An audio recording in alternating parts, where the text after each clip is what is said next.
गं गणपतये वरवरद सर्वजनं मे वशमानय स्वाहा।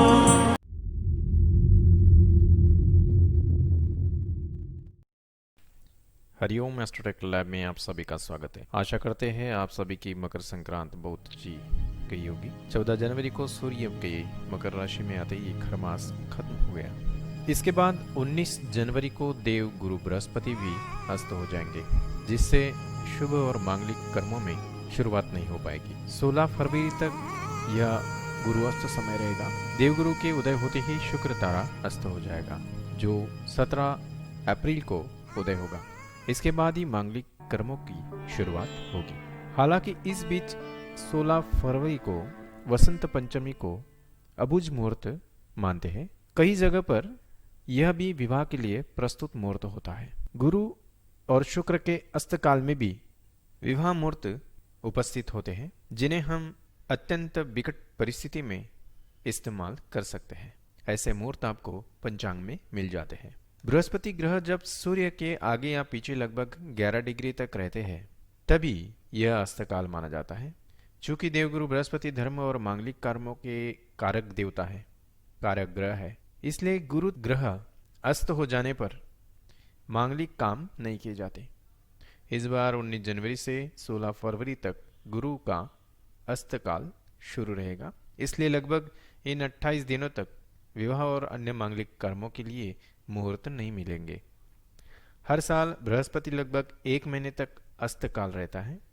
बहुत ही कम समय ऐसा होता है कि जब इससे ज्यादा दिनों के लिए यह ग्रह अस्त रहता है। फिर भी जैसे मैंने पहले ही कहा है कि विकट परिस्थिति में आपको विवाह मुहूर्त या मांगलिक कार्यों के लिए मुहूर्त मिल जाते हैं।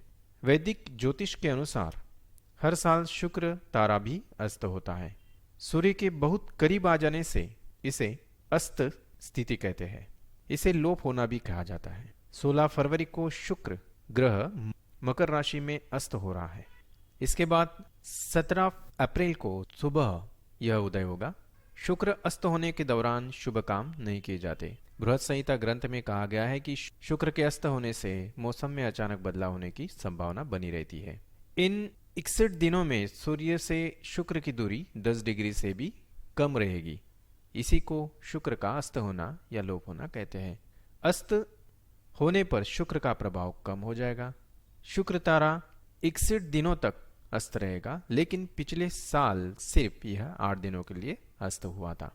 अस्तकालीन स्थिति में अगर आपको कुछ मंगलिक कार्य करने हैं या कुछ शुभ कार्य करने हैं, तो आपको जो भी ग्रह अस्त है उससे संबंधित जो भी मंत्र है वह मंत्रों का जप आप कर सकते हैं, या उससे रिलेटेड जो भी वस्तुएं हैं उनका दान आदि कर कर आप उनका पुण्य फल प्राप्त कर सकते हैं। इसके लिए भयग्रस्त होने की कोई आवश्यकता नहीं है।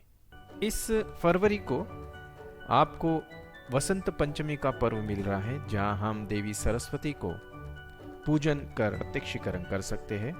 यह इनका उत्पत्ति समय है, जिसे हम वसंत पंचमी के पर्व से मानते हैं। यह पर्व 16 फरवरी को आएगा। इसी दिन वसंत ऋतु की शुरुआत भी होगी, इसलिए इस दिन को अबूझ मुहूर्त भी माना जाता है। इस दिन देवी सरस्वती की पूजा अर्चना की जाती है। शादी, खरीदी, वास्तु पूजा आदि मांगलिक काम भी इस मुहूर्त पर हम कर सकते हैं। इस दिन नए काम की शुरुआत करना भी बहुत शुभ माना जाता है।